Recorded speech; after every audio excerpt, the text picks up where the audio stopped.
हरियाणा के आईएएस अधिकारी अशोक खेमका भ्रष्टाचार और व्यवस्था पर सवाल करते रहते हैं। एक बार फिर से आईएएस अधिकारी अशोक खेमका अपने ट्वीट को लेकर चर्चा में हैं। अशोक खेमका ने प्रमोशन में भ्रष्टाचार बाबत ये लिखते हुए ट्वीट किया है कि भ्रष्टाचार को काबू करेंगे सब कहते हैं, लेकिन इसके लिए काफी जूझना पड़ता है, जो सबके बूते की बात नहीं। भ्रष्टाचार ना हो तो देश कहाँ पहुँच गया होता। ऐसे लोग जिन पर घूसखोरी का मुकदमा चल रहा हो, वे भी उसी काले धन से व्यवस्था खरीद लेते हैं और प्रमोशन पाते हैं।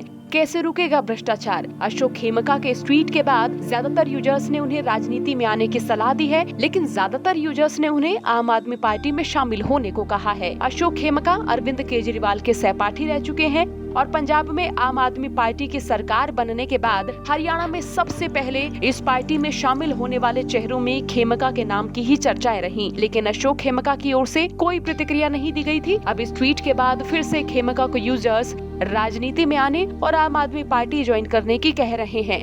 एक यूजर लिखते हैं कि सर, आप जैसे लोग जब राजनीति में आएंगे और आपके साथी रहे अरविंद केजरीवाल के साथ मिलकर नई शुरुआत करेंगे तो भ्रष्टाचार को जड़ से खत्म आप जैसे लोग ही कर सकते हो, क्योंकि आजादी को 75 साल हो गए और इन नेताओं को ठगी की आदत हो गई है।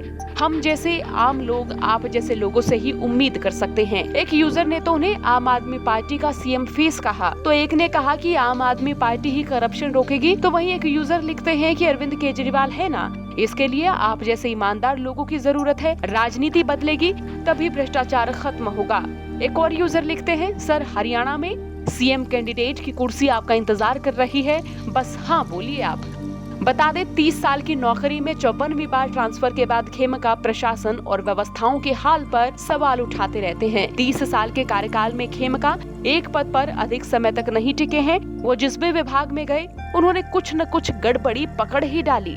हुड्डा सरकार में इन्होंने बीज विकास निगम में घोटाला पकड़ा।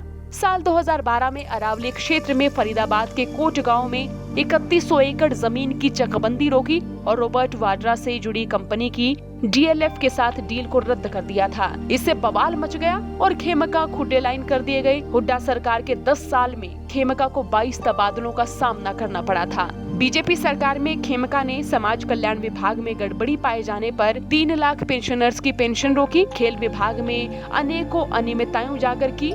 इन्होंने अपनी एसीआर के नंबर को लेकर भी सीधा सरकार से टकराव तक बना लिया था। तो वहीं 22 अक्टूबर 2021 को खुड्डे लाइन में नई नियुक्ति मिली। इनको कोई ज्यादा महत्व वाले विभाग में नहीं दिए गए हैं। खेमका को 2019 में विज्ञान एवं प्रौद्योगिकी विभाग के प्रधान सचिव पद से हटाकर अभिलेखगार, पुरातत्व एवं संग्रहालय विभाग का प्रधान सचिव बनाया गया था। मार्च 2019 में खेल एवं युवा मामले विभाग के प्रधान सचिव बनाए गए थे। सरकार ने उन्हें इस पद से हटाकर विज्ञान एवं प्रौद्योगिकी विभाग के प्रधान सचिव का जिम्मा सौंपा था। नवंबर 2018 में ही उन्होंने खेल एवं युवा मामले विभाग में कार्यभार संभाला था। तबादलों पर खेमका का दर्द समय समय पर छलकता रहता है। इस बार भी उनके ट्वीट पर सबकी नजरें टिक गई हैं। लेकिन देखने वाली बात यह है कि उन्हें राजनीति में आने को तो कहा गया है, लेकिन आम आदमी पार्टी का हाथ पकड़ने की बात भी कही गई है।